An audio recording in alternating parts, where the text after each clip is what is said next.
de Daniel. Les réponses de Dieu parviennent à chacun de manière différente. Certains reçoivent des réponses dès qu'ils prient, tandis que d'autres doivent attendre longtemps. D'autres encore prient avec ferveur par les jeûnes et la prière nocturne, mais ne reçoivent aucune réponse. Comme il est écrit dans Isaïe 59, 1d, non, la main de l'Éternel n'est pas trop courte pour sauver, ni son oreille trop dure pour entendre. Mais ce sont vos crimes qui mettent une séparation entre vous et votre Dieu, et ce sont vos péchés qui vous cachent sa face et l'empêchent de vous écouter. Le péché ont érigé un mur entre eux et Dieu. Cependant, dans le cas de Job, Dieu écoutait sa prière. Bien qu'il n'ait pas répondu immédiatement, cela ne signifie pas qu'il détournait le regard. Dieu, dans sa providence, raffinait Job et attendait en silence. Et au moment voulu, Dieu lui-même est apparu et a parlé pour réveiller Job. Job s'était souvent écrié, « Si Dieu existe et qu'il apparaisse pour que je puisse plaider ma cause. » Mais lorsque Dieu est apparu et a commencé à poser question après question, Job n'a pu répondre à aucune. Même lorsque Dieu a utilisé des choses visibles et terrestres comme exemple, Job est resté sans voix. Maintenant que Dieu parlait des choses et de la puissance céleste, Job était d'autant plus incapable de répondre. Il tremblait seulement de crainte. La raison pour laquelle Dieu a posé de telles questions, si Dieu posait de telles questions à Job, c'était parce que Job avait parlé comme s'il pouvait tout faire, comme s'il était plus grand que Dieu. Mais face aux questions de Dieu, Job s'est retrouvé incapable de répondre et a ressenti une profonde honte. Il a pris conscience de son ignorance et de son orgueil et de son impuissance et de ses limites. En explorant les paroles et les questions de Dieu, qui se poursuivent dans le passage d'aujourd'hui, que nous puissions être profondément éveillés, expérimenter sa grâce et sa puissance. Dieu posait des questions à Job pour qu'il puisse réaliser beaucoup de choses.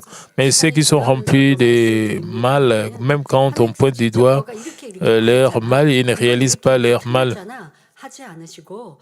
Même si Dieu a parlé indirectement et a expliqué, mais Job a compris, a tout compris. Alors il était en train de se repentir.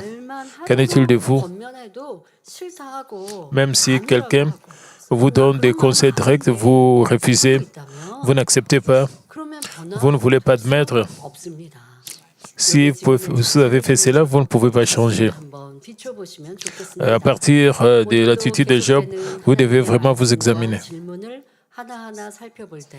Et donc, en explorant les paroles et les questions de Dieu qui se poursuivent dans le passage d'aujourd'hui, que nous puissions être profondément éveillés, expérimenter sa grâce et sa puissance. Frères et sœurs, lors de la dernière session, Dieu a demandé à Job, connaît-il les lois du ciel, règle-t-il son pouvoir sur la terre? Et juste après, il poursuit avec la question suivante.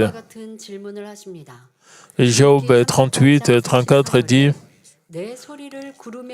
élève-t-il la voix jusqu'aux nuées pour appeler à toi des torrents d'eau?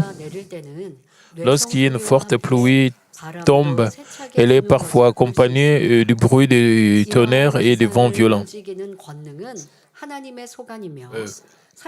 Le pouvoir de contrôler les phénomènes aériens appartient à Dieu et il échappe largement à l'influence humaine. Pourtant, pourquoi Dieu posa-t-il de telles questions à Job? C'est parce qu'il s'était écrié à plusieurs reprises, où est Dieu? Qu'il me réponde. Dieu répondit alors d'une manière qui poussa Job à se sentir humble et à prendre conscience de lui-même. Ordonner aux nuages de faire tomber une forte pluie était totalement hors de son contrôle. Job ressentit alors une profonde honte.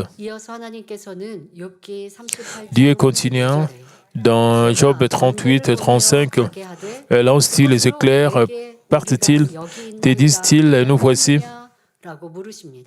Dieu demandait, Job, si tu ordonnes à la foudre de va ici ou là, te répondra-t-elle, oui, nous voici.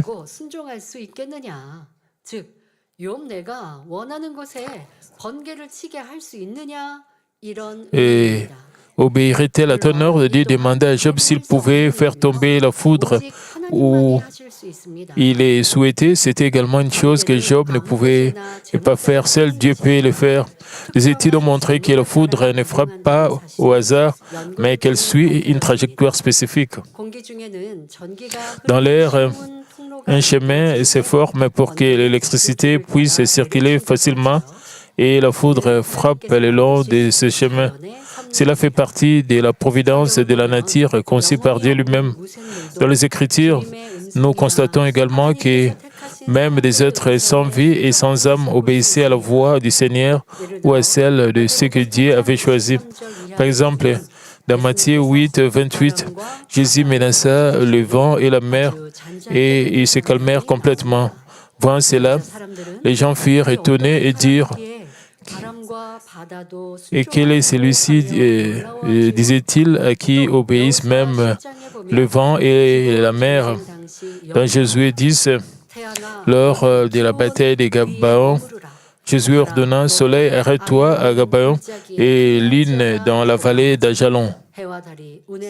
Et le soleil et la lune s'immobilisèrent net. Parce que Josué avait confiance en Dieu qui gouverne toute la création, il put parler avec assurance au soleil et à la lune, et Dieu garantissait ses paroles. Par les questions qu'il posa à Job, Dieu l'éclaira sur le fait que les phénomènes aériens et les mouvements des corps célestes sont soumis à sa volonté souveraine et à son commandement. De telles choses, vous avez vu cela à plusieurs reprises dans cette église. Et comme dans plusieurs parties du monde,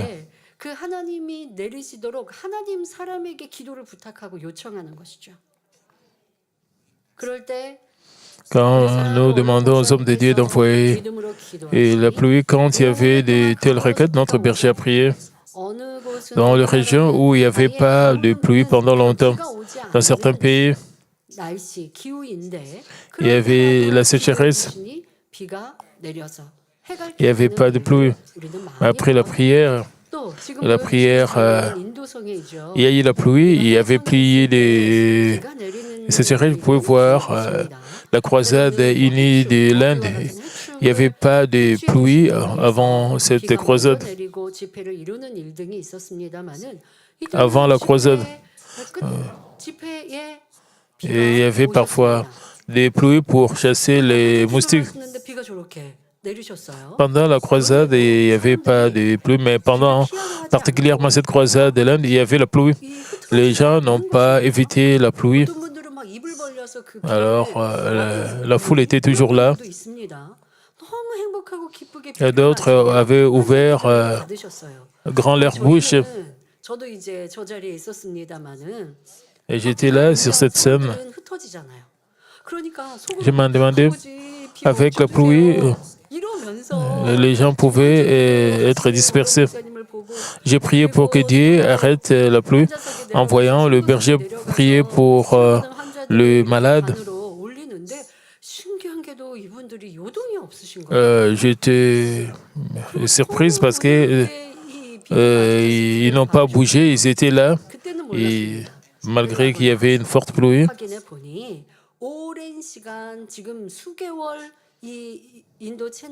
Parce que pendant longtemps, il n'y avait pas de pluie dans la région de Chennai, en Inde, et ils souffraient beaucoup à cause de cette sécheresse. Et quand le berger est arrivé en Inde, et ça a commencé à pleuvoir, et il l'a accueilli avec joie.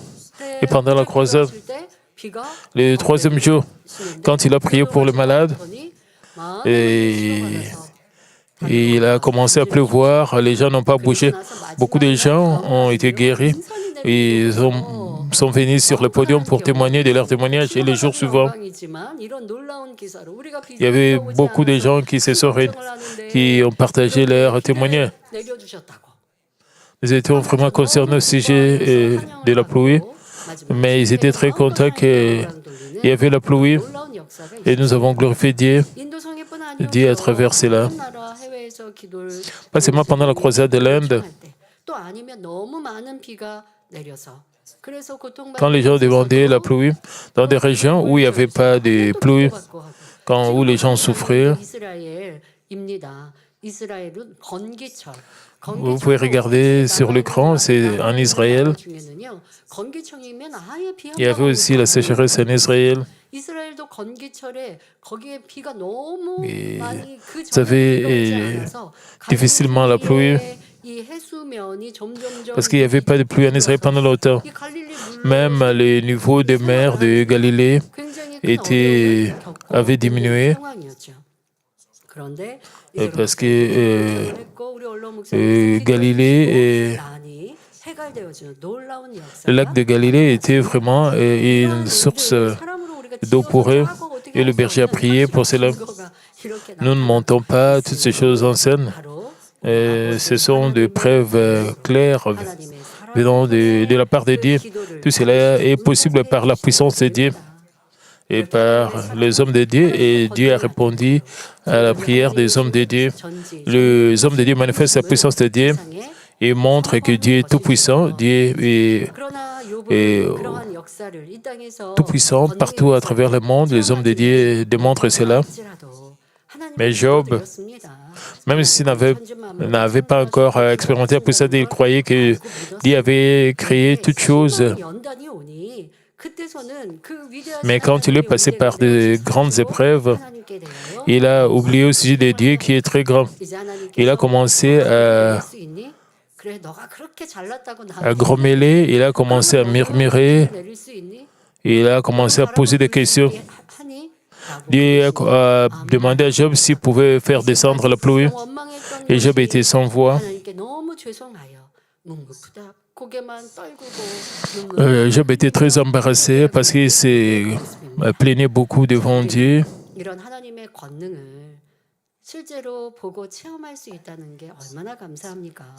Nous avons aussi expérimenté directement la puissance de Dieu. Combien nous devons être reconnaissants. Pendant le culte du dimanche matin, j'ai présenté les témoignages d'une personne qui était hospitalisée. Et elle avait des effets secondaires de l'opération au niveau de la colonne vertébrale. Elle vivait seule et elle devait parfois porter des objets lourds. Donc, elle avait toujours des douleurs au niveau de son dos. Son cœur était... Et le docteur a dit qu'elle ne pouvait pas, la douleur, elle devait toujours continuer toute sa vie. Mais elle est venue dans cette église. Le premier jour où elle a participé au culte, et elle a réalisé que la douleur avait disparu. C'est notre Dieu le Père, le grand Dieu qui fait de telles choses, des choses surprenantes. Et Dieu demandait à Job s'il pouvait faire descendre la pluie ou envoyer, faire descendre la foudre. C'est le message que Dieu nous demande. Même si vous avez des inquiétudes et des soucis, vous ne pouvez rien changer. Est-ce que vos inquiétudes et vos soucis vont apporter un changement? Non. Premièrement, vous devez devenir des enfants agréables à Dieu. Alors vous pouvez présenter votre requête à Dieu et dire pourquoi vous vous plaignez et vous grommelez, vous essayez de faire des choses selon vous. Vous devez vraiment vous examiner vous-même comme vous devez. Donc, puis dans le verset suivant, Job 38-36, Dieu demanda qui a mis la sagesse dans le cœur ou qui a donné l'intelligence à l'esprit. Par ces paroles, Dieu a souligné que la véritable sagesse vient de lui. Ici, la sagesse désigne la sagesse spirituelle d'en haut et non la sagesse vient du monde.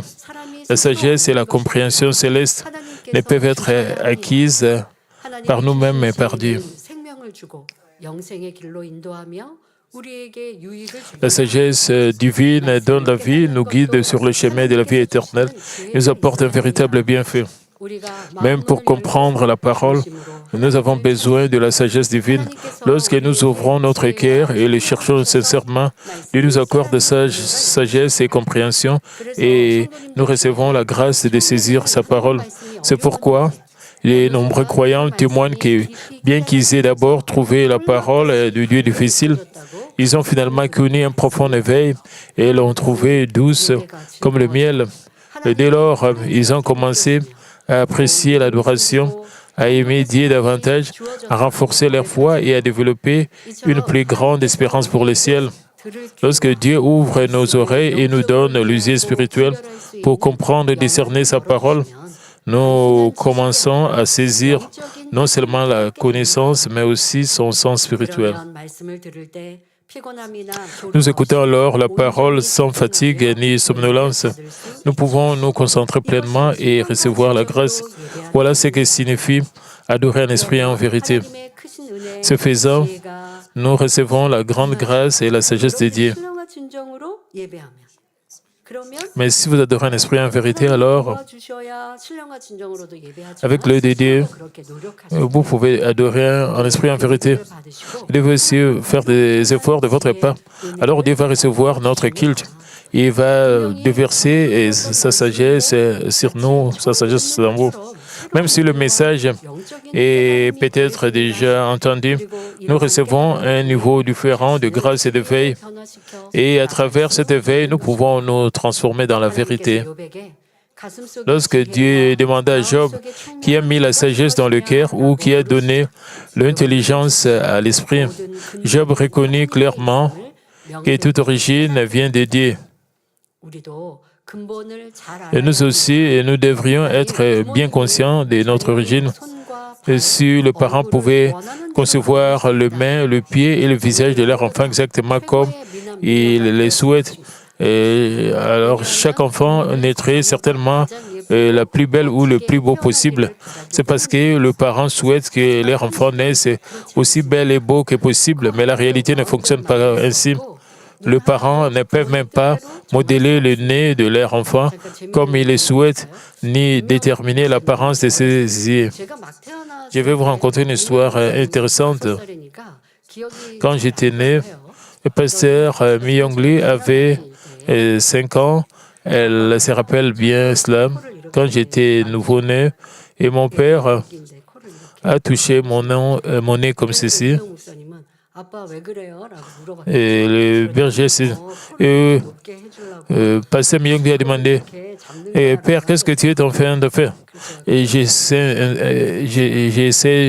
de toucher et son nez pour que son nez soit beau. Vous comprenez, les parents veulent que... J'ai aussi entendu cela. Et Madame Le Bong, une fois, a dit ceci.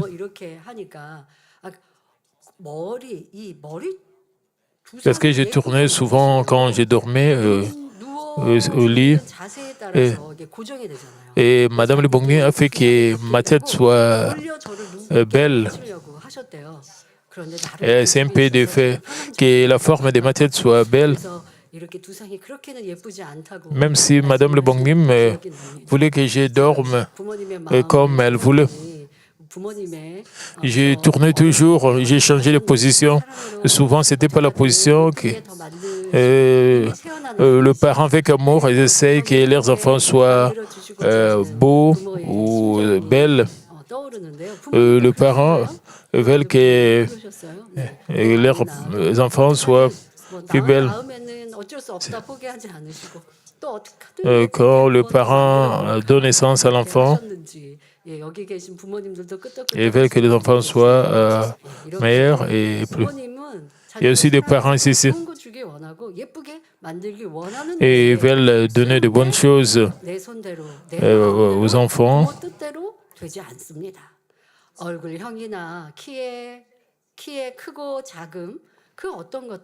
Même concernant, nous n'avons aucun contrôle sur la forme de notre visage, notre taille, ni sur quoi que ce soit. Les parents souhaitent également choisir le sexe de leur enfant et avoir un enfant en bonne santé, mais c'est là aussi est un domaine qui ne dépend pas de la volonté humaine. Nous avons été conçus par la sémence de vie, les spermatozoïdes et ovules donnés par Dieu, et nous avons grandi dans le ventre de notre mère pendant une période déterminée par Dieu avant de naître. Jusqu'à présent, nous avons vécu en respirant l'air que Dieu nous a donné, en recevant la lumière du soleil, en buvant de l'eau et en mangeant. Par conséquent, notre véritable Père est Dieu le Créateur. Il en va de même pour la sémence de vie spirituelle. À 6 mois de grossesse, Dieu plante la sémence de vie dans l'esprit et la place dans la cellule la plus centrale du corps du fœtus. Parce que les êtres humains possèdent ces sémences de vie, même ceux qui ne croient pas en Dieu, recherchent instinctivement le divin et aspirent à l'éternité. Bien que la chair périsse, l'esprit qui contient la sémence de vie est éternel et immortel et doit aller soit au ciel, soit en enfer.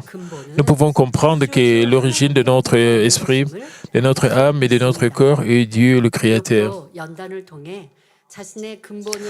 Job a également pris conscience de son origine à travers les épreuves. Autrefois, bien qu'il adorât Dieu comme sa divinité, il faisait toujours la distinction entre ce qui appartenait et ce qui lui appartenait et ce qui appartenait à Dieu. Mais lorsqu'il a compris son origine, il a entamé le processus de devenir un avec Dieu.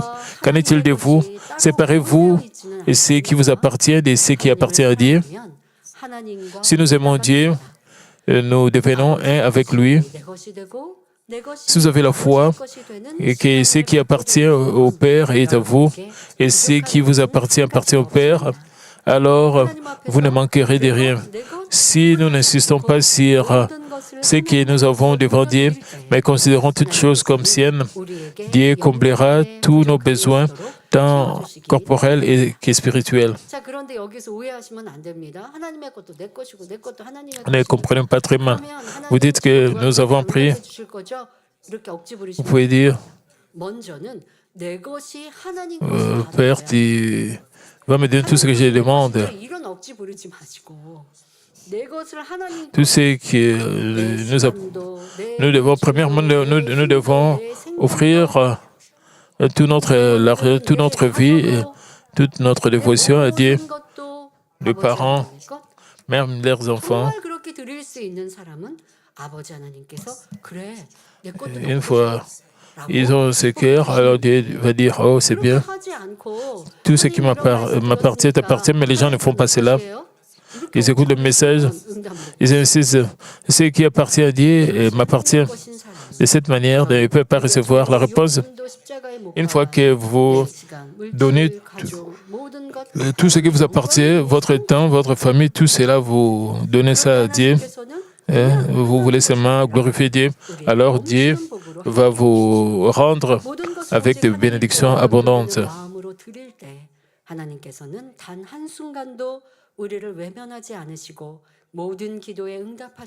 Si nous offrons avec le désir de glorifier Dieu seul, il ne nous quittera jamais du regard, il répondra à chacune de nos prières et nous protégera. Même si vous rencontrez des accidents, Dieu va vous protéger pour que vous puissiez sortir sains sauf. Dieu va prévenir beaucoup de choses. Dieu va aussi vous pousser à vous repentir, même si vous n'êtes pas parfait. Si vous essayez de glorifier Dieu, Dieu va vous protéger. Et c'est ça notre Dieu d'amour. En comprenant ces principes de bénédiction, tout ce qui nous appartient aussi à Dieu. Si nous menons une telle vie, nous vivons avec une telle attitude, tout ce qui appartient à Dieu sera aussi notre part. Nous pouvons vivre une vie de semences et de récoltes par la foi. Dieu a dit, l'argent est à moi et l'or est à moi. Et c'est également présenté comme le commencement de la sagesse et de la connaissance. Tout ce qui existe appartient à Dieu, le Créateur. Toute richesse, tout honneur, toute autorité, toute sagesse et tout pouvoir lui appartiennent. Lorsque nous devenons un avec Dieu, le Seigneur de toutes choses, et que nous lui apportons la joie, le désir de notre cœur sont exaucés, ainsi ce qui appartient à Dieu devient nôtre. C'est pourquoi nous devons nous éveiller à ces principes spirituels. Nous devons nous souvenir du Dieu créateur qui nous a donné la sémence de vie et devenir un avec lui. Frères et sœurs, désirez-vous être unis à lui? Le moyen d'y parvenir est de marcher dans la lumière et d'imiter le cœur de Jésus-Christ. Car Dieu est la vraie lumière. Nous devons sortir des ténèbres et marcher dans la lumière. En poursuivant la volonté de Dieu, nous pouvons ressembler davantage à notre Seigneur dans la mesure où nous ressemblons au Seigneur. Nous devenons un avec Dieu. Plus que quiconque, Dieu désire que nous soyons unis à lui. C'est pourquoi, avant de porter la croix, Jésus a prié pour ses disciples disant, afin qu'eux aussi soient un comme nous.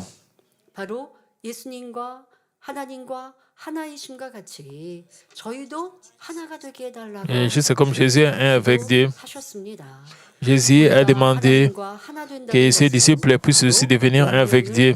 Devenir un avec Dieu, c'est accomplir un cœur de la parfaite sanctification. Les hommes de la parfaite sanctification sont avant tout unis à Dieu, et le Père, par le cœur, la volonté et les pensées. En toutes choses, ils discernent avec précision sa volonté et l'accomplissent de toutes leurs forces.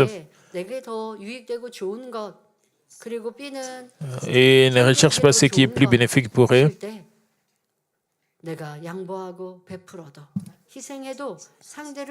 Et quand il y a beaucoup de choix, ils choisissent ce qui est sacrificiel et qui est bénéfique pour les autres. Et c'est comme cela les gens qui marchent avec Dieu vivent dans la lumière, ils vivent dans la parole. Et tout ce qu'ils font, et de plus, tout ce qu'ils font, ils le font avec reconnaissance, joie et amour pour Dieu. Ils font toujours leurs paroles, leurs pensées, leurs actions sur les normes divines. Quoi qu'ils fassent, le cœur est fixé sur Dieu et le parfum de l'amour pour lui se répand. Pour les enfants, devenir un avec Dieu, il est naturel de manifester la puissance qui appartient à Dieu et de porter des fruits abondants tant en l'esprit que dans le corps. Ne désirez-vous pas atteindre de tels niveaux spirituels glorieux? C'est le désir ardent de Dieu le Père et le but de la culture humaine. J'ai pris donc que vous atteigniez tous rapidement ces niveaux de perfection spirituelle. Dans le passage suivant, Job 38, 37 à 38, Dieu interroge Job qui peut avec sagesse compter les nuages et verser les outres des cieux pour que la poussière se mette à ruisseler et que les mottes de terre se collent ensemble. En d'autres termes, qui est assez sage pour compter les nuages? Mais vraiment, qui parmi nous pourrait compter les nuages avec sagesse? Peu importe le progrès de la science, il est impossible de compter les nuages car ils apparaissent et disparaissent constamment. De plus, qui pourrait compter les innombrables étoiles dans l'univers vaste et infini? Comparé à l'immensité de l'univers, la Terre n'est qu'un faible point lumineux. Et si l'on compare le système solaire qui comprend la Terre à l'immense galaxie, elle n'est rien de plus qu'un simple point. Nous avons appris cela dans nos écoles quand nous apprenons la science. C'est pas facile pour nous. Notre Terre, comparé à l'univers, c'est juste un point. Notre galaxie, comparée à tout l'univers, c'est juste comme un seul point. Donc, comparé à l'univers tout entier, la galaxie elle-même n'est qu'un minuscule point. De plus, l'univers continue de s'étendre et au-delà de notre champ d'observation, d'innombrables étoiles existent. Il est donc totalement impossible d'en mesurer le nombre avec précision. Nous avions l'habitude de dire, Il y a un nombre spécifique d'étoiles, mais avec l'avancement de la science, les gens ont réalisé qu'il est impossible de compter les étoiles. Et pourtant, grâce à la puissance du Dieu créateur qui a créé ces étoiles, il est tout à fait possible de les compter. Ainsi, le psalmiste a loué Dieu dans Psaume 147, 4, 5, disant « Il compte le nombre des étoiles, il leur donne à toutes des noms. Notre Seigneur est grand, puissant par sa force, son intelligence n'a point de limite. » En réfléchissant à la puissance merveilleuse et mystérieuse de Dieu, Job fut rempli des merveilles, mais en même temps, il prit profondément conscience de limite de l'homme. Dieu demanda alors qui peut renverser le cruche du ciel, les outres du ciel, quand la poussière se solidifie et que le motte de terre s'agglutine. Et Dieu a demandé à Job s'il connaissait ceci, et Job était ignorant. Il a réalisé l'ignorance de l'homme. Il n'était rien devant Dieu.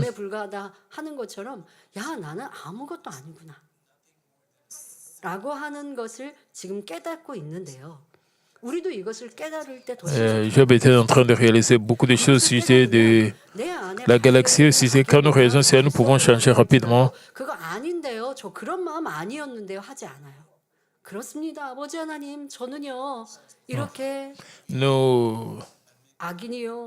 Nous admettons que nous sommes mauvais, nous avons des imperfections, nous avons des défauts.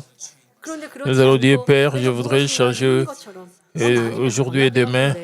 Si vous refusez de reconnaître cela, si vous vantez de vos accomplissements, quand quelqu'un vous prodigue des conseils,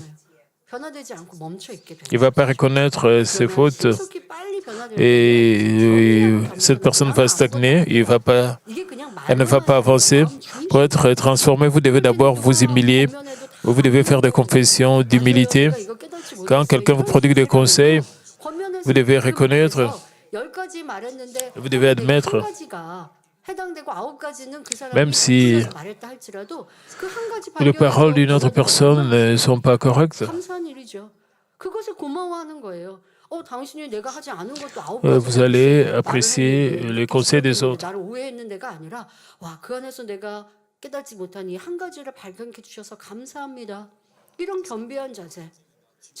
Même si vous découvrez quelque chose à votre sujet, vous allez apprécier les conseils des autres. Job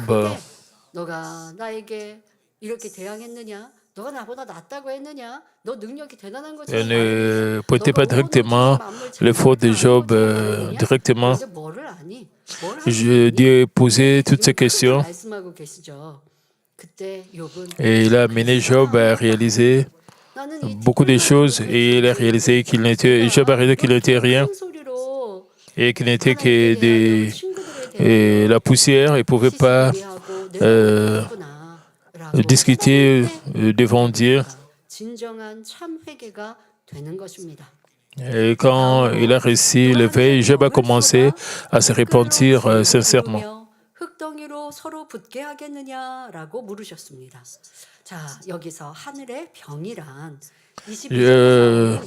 Dieu demandait alors qui peut renverser les outres du ciel quand la poussière se solidifie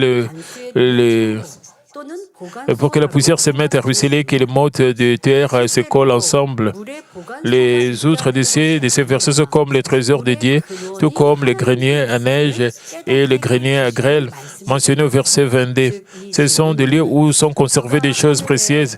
Cela ne signifie pas qu'il existe un véritable réservoir d'eau. Cela nous aide plutôt à comprendre que l'origine de l'eau est Dieu.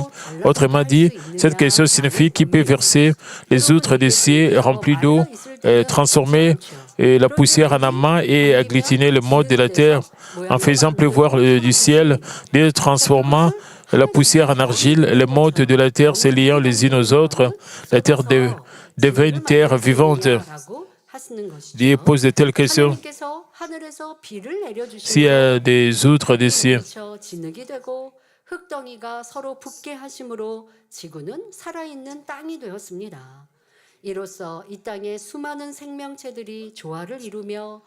Ainsi, Dieu a permis à d'innombrables créatures vivantes sur terre de cohabiter dans l'harmonie et la beauté.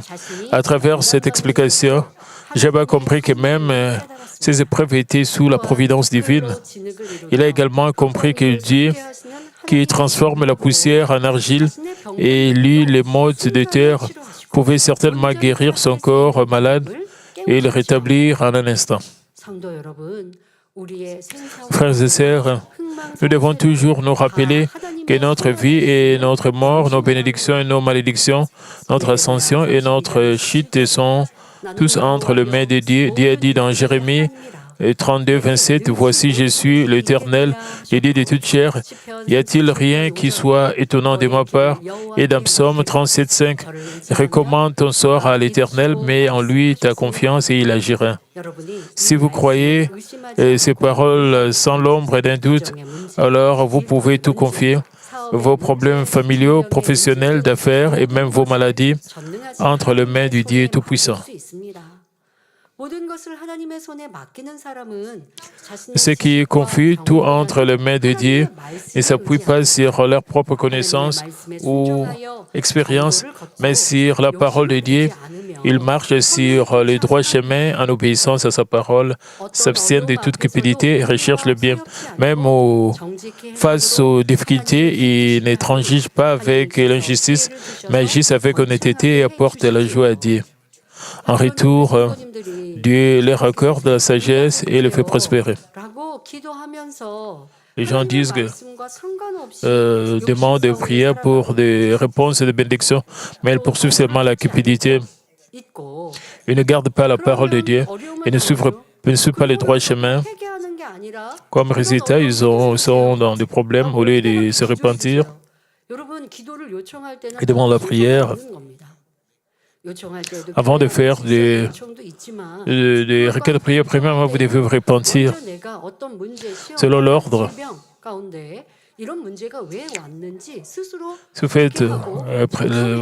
vous envoyez la règle, vous devez d'abord réaliser pourquoi il y a ces problèmes. Vous devez premièrement vous repentir, vous devez découvrir le mur de péché. Et quand vous faites une requête de prière,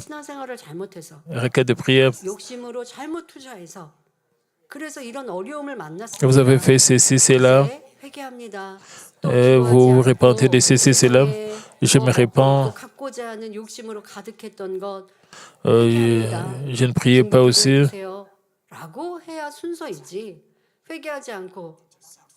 Et s'il vous plaît, intercédez pour moi sans vous repenter, vous envoyez seulement une requête de prière. Vous mettez, est-ce que je dois prier pour ceci? La réponse de Dieu ne vient pas de cette manière-là.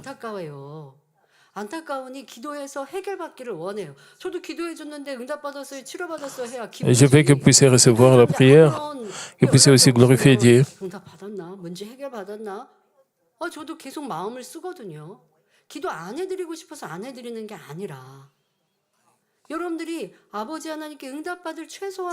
Premièrement, au moins, vous devez préparer le vase avant de venir devant moi.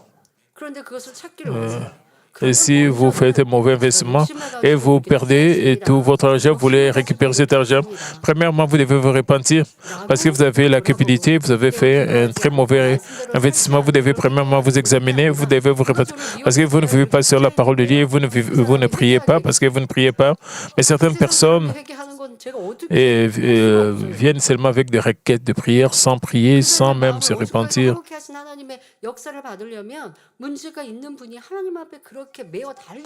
Et la première chose qu'ils doivent faire, ils doivent s'accrocher à Dieu sans faire de tels efforts et sans changer leur cœur. Et ils disent seulement qu'ils croient, si vous priez pour moi, Dieu va me répondre. Ce n'est pas la foi, c'est seulement vous recherchez quelque chose par chance, vous ne faites pas des efforts. Et ça, c'est pas reconnaître Dieu. Cela ne fait pas descendre des réponses de Dieu, de bénédictions de Dieu. C'est pourquoi je prie pour que vous obéissiez pleinement à la parole de Dieu et que vous vous appuyez sur lui en toutes choses, afin que la bénédiction de Deutéronome 28, 18 vous soit abondamment accordée. L'Éternel t'ouvrira son bon trésor, le ciel, pour envoyer à ton pays et la pluie en son temps et pour bénir tout le travail de tes mains. Tu prêteras beaucoup de nations et tu n'en prêteras point.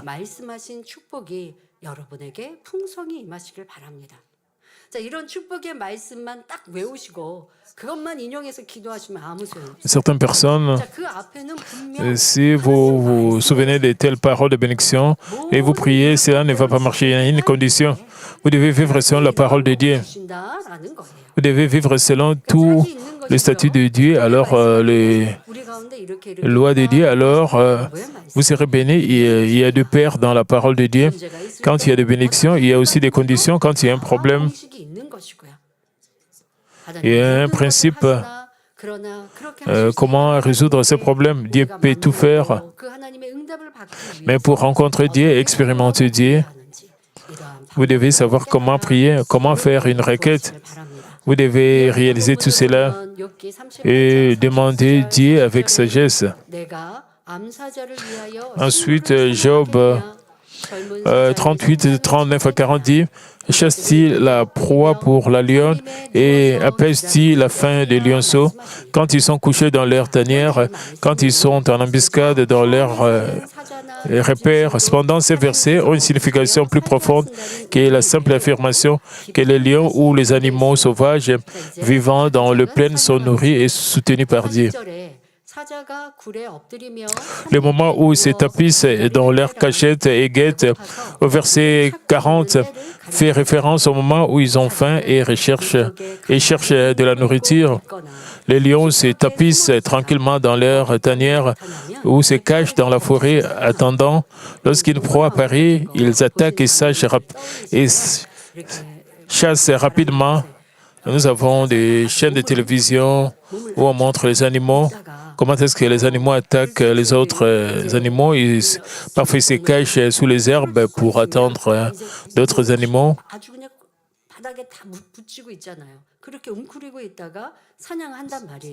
Et se cachent quelque part et ils vont attaquer après.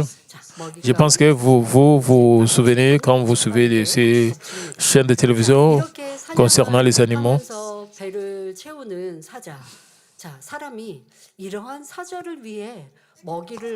Et personne n'a des raisons pour leur fournir de la nourriture et tenter de satisfaire un jeune lion à l'appétit vorace est une imprudence totale, mais comme un lion dans les eaux, vous devez donner de la nourriture, mais je parle des lions qui sont dans la nature, qui sont dans la forêt, même s'ils ont faim. Et ils doivent même chasser pour trouver la nourriture. Donc, personne ne doit approcher les lions et leur donner de la nourriture. Parce que sinon, même ceux qui donnent de la nourriture à des tels lions dans la forêt peuvent devenir aussi la proie pour ces lions. Donc, lorsque Dieu parla de cette illustration, Job a compris la signification spirituelle. Quel genre de veille Dieu cherchait-il à donner à Job lorsqu'un lion cherche une proie et attend pour attaquer? La meilleure chose à faire est de le laisser tranquille. Si Job essayait de le nourrir, il deviendrait probablement sa proie. Dieu rappelait à Job que toutes choses dans la vie doivent suivre le bon ordre. Puisque le lion qui a faim, un lion affamé, si vous donnez de la nourriture, vous apportez à ce lion. C'est vraiment inutile. Vous devez laisser les choses fonctionner selon le bon ordre. Il voulait dire que lorsqu'une personne agit avec précipitation ou gère les choses selon ses propres pensées, cela peut conduire à des résultats absurdes. Alors que Dieu essayait de guider Job vers l'Est, si Job insistait pour aller vers l'Ouest, ce serait comme marcher droit dans la gueule d'un lion affamé. En fait, Dieu avait une raison de permettre les épreuves de Job. Ainsi, si Job avait fait confiance à Dieu et avait enduré avec patience, il aurait réussi ses bénédictions à travers ses épreuves. Dieu disait, Job, je te purifie pour que tu deviennes un homme pleinement juste, mais tu ne comprends pas ma volonté et tu te gares du droit chemin. Il en va de même pour nos vies. Dieu nous dit de prier, de nous abstenir du mal et de servir, car il a un dessein. Il permet aussi que nous subissions des épreuves selon sa volonté et nous fait parfois traverser des épreuves et des tribulations. Si nous faisons confiance à Dieu, répondons Amen et marchons dans l'obéissance, tout finira par bien se passer. Mais beaucoup de gens n'y parviennent pas. Par impatience, ils courent ça et là, influencés par le changement des situations. Parfois, ils prient, mais abandonnent vite. Ils croient, puis doutent et même grognent. Pourquoi ma réponse n'arrive-t-elle pas rapidement? Mais j'ai réussi de prière, mais ma maladie n'a pas disparu. Je prie beaucoup, je fais de mon mieux et mon entreprise a encore des difficultés. Si nous prononçons de telles paroles en nous plaignant, il devient difficile d'obtenir des réponses rapides. La raison est que tout se produit selon notre foi et nous portons du fruit selon nos confessions. Hébreux 11:1 dit, « Or, la foi est une ferme assurance des choses qu'on espère, une démonstration de celles qu'on ne voit pas. » C'est pourquoi nous devons avoir une foi spirituelle, même si quelque chose semble totalement impossible physiquement. Si nous croyons, prions et agissons, cela se réalisera certainement. Mais si nous nous concentrons uniquement sur la réalité visible et disons, c'est trop dire, je pense que je ne pense pas que ça marchera, alors les choses se dérouleront comme nous le disons. La foi charnelle ne produit que des résultats charnels. Par conséquent, ne vous concentrez pas sur ce qui est visible, mais avec une foi spirituelle, attachez-vous toujours aux promesses invisibles de Dieu, obtenez ainsi des résultats spirituels. Aussi, dans votre vie, quand vous rencontrez des difficultés, si vous plaignez seulement contre Dieu, c'est comme si vous vous approchez de Dieu, vous donnez de la nourriture à un lieu affamé, c'est apporter des difficultés à vous-même. Et vous n'avez aucune raison de vous plaindre contre Dieu. Pendant les difficultés, vous devez vous humilier ou vous abaisser. C'est-à-dire, si vous avez des problèmes avec les autres, vous devez réaliser beaucoup de choses. Vous avez un petit vase, Dieu vous donne la chance de vous réaliser, vous devez vous humilier et prier. Si vous mettez le blâme sur les autres, c'est-à-dire vous avez un petit vase et vous ne réalisez pas vos erreurs, vous êtes comme Job.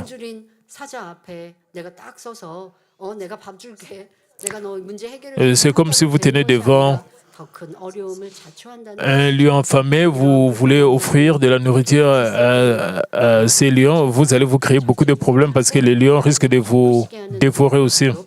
Quand vous avez des problèmes, vous devez vous repentir et vous transformer en une personne qui plaît à Dieu. Dans le verset suivant, Job 38:41, Dieu demande qui prépare au corbeau sa pâture et quand ces petits crient vers Dieu, quand ils sont errants et affamés. Quand le jeune corbeau crie de faim et erre, qui pourrait subvenir à leurs besoins? Job ne pouvait pas le faire et seul Dieu pouvait le faire. De plus petites créatures au puissant lieu, Dieu a veillé à ce que tous les êtres vivants puissent survivre grâce à sa providence. Par cette illustration, Dieu disait, « Job, même les bêtes et les oiseaux sont nourris par moi. Pourquoi donc dit-il ceci et cela en demandant où est Dieu? En fin de compte, toute réponse vient de moi. » En d'autres termes, ce n'était pas Job qui a tout accompli, mais Dieu qui a tout fait. Dieu faisait également savoir à Job qu'il avait écouté chacun de ses cris et qu'il travaillait pour lui. Par ces paroles, Job s'est senti profondément gêné, honteux et pris conscience de son ignorance, de sa rébellion. et de ces péchés, nous poursuivrons avec le chapitre 39 lors de la prochaine session. Permettez-moi de conclure le message, frères et sœurs, à travers la parole de Dieu. Job parvint peu à peu à une plus grande clarté sur lui-même. Ses pensées charnelles étaient en train de se briser. Auparavant, il insistait sur sa propre justice et voyait tout d'un point de vue égocentrique. Mais en reconnaissant la puissance de Dieu, il s'est progressivement tourné vers une perspective centrée sur Dieu. Je vous encourage à appliquer cela à votre propre vie. On a souvent tendance à croire qu'on réussit et qu'on triomphe par ses propres efforts et ses propres capacités. Mais réfléchissez-y, si le soleil et la lune disparaissaient, s'il n'y avait ni air ni vent, si la terre s'asséchait sans pluie, comment pourrions-nous y parvenir, survivre quelques mois sans pluie ou une année de crise économique apporterait de grandes difficultés et un désordre profond à notre quotidien. Un chasseur peut tirer sur un moineau et se vanter « J'ai un grand talent », mais sans la permission de Dieu, pas un seul moineau ne tombe à terre. De même, notre bonheur ou notre malheur, notre réussite ou notre échec, tout est entre les mains de Dieu. Puisque nous sommes pendant la culture humaine, il y a des choses qui arrivent au sujet de relations avec les autres. Une fois, je vous ai dit, juste parce que vous allez dans une île isolée, cela ne signifie pas que vous êtes sanctifié. Vous devez être parmi les gens, vous devez être parmi les hommes et apprendre l'humilité. Vous devez alors élargir votre vase du cœur. Vous allez voir différentes sortes de personnes. Et si vous insistez sur vous-même, vous ne pouvez pas embrasser les autres. C'est pourquoi vous devez changer, vous devez vraiment être transformé pour que vous puissiez embrasser d'autres personnes. Alors vous pouvez sortir comme des véritables enfants de Dieu. C'est le sujet des relations avec les autres pendant la culture humaine. C'est pour cela que nous sommes transformés, changés en des personnes que Dieu désire. Mais si nous trouvons d'autres personnes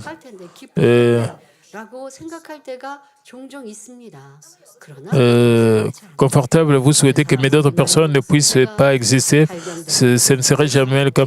Mais à travers de l'autre personne, cette personne, vous allez vous découvrir. Vous serez motivé de vous humilier, vous allez rejeter l'arrogance, vous allez rejeter l'attitude moralisatrice. Comme le berger l'a dit, s'il y a quelqu'un qui vous harcèle, vous donne du fil à retordre, vous devez aller remercier cette personne et donner même un cadeau à cette personne. Parce qu'à travers cette personne, vous allez changer quand vous avez des conflits. C'est-à-dire que vous avez quelque chose à rejeter, vous avez quelque chose à corriger. Parce que vous avez de telles choses dans votre cœur, vous avez des conflits et vous avez toujours des problèmes avec les autres. C'est pour cela cette personne vous conduit à vous découvrir. Sans cette personne, vous ne pouvez pas vous réaliser. À cause de lui ou à cause d'elle, vous arriverez à comprendre quel genre de personne vous êtes motivé à prier, vous êtes motivé à vous humilier, vous êtes motivé à prendre l'amour de Dieu et le grand cœur de Dieu. Vous devez vraiment apprécier cela. Alors Dieu sera content de vous. Job était sans voix.